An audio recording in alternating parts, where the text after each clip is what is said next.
国家通信传播委员会 NCC 进前宣布讲，民众对国外网站买的第二级的电信器材，包括手机、佮 WiFi 的现机，寄来台湾这个月开始，一件就要收750块的审查费，引起真侪批评哦。NCC 昨暗头就表示讲会暂停实施，来听各界意见，才过来向委员会提出申请。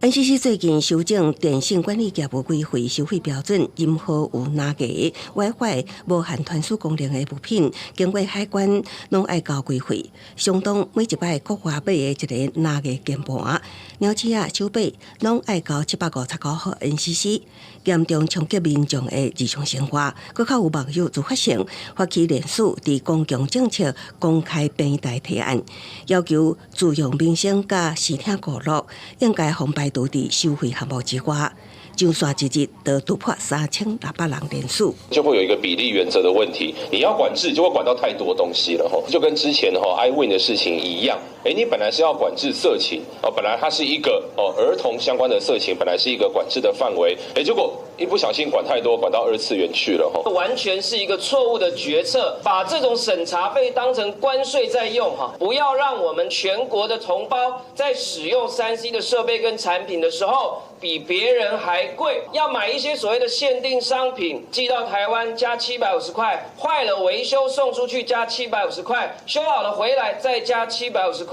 那互民众们知影立委也谴责，并对批评的声音 NCC 七集宣布将暂缓实施750审查费。另外，已经依法申报的射频器材会先通知申请输入者有审查费用提缴，会进行审查，但应收费数额确定了后，搁开缴费单以函交纳。这个决定是为了管理电波的秩序跟使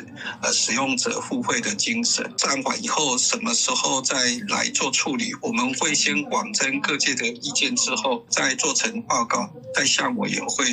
提出讨论。道件触及民生 ，NCC 表示已经启动内部讨论，会审慎评估政策影响。未来收集各界意见了后，会进行更较周全的量算来检讨调整。公司新闻采访报道。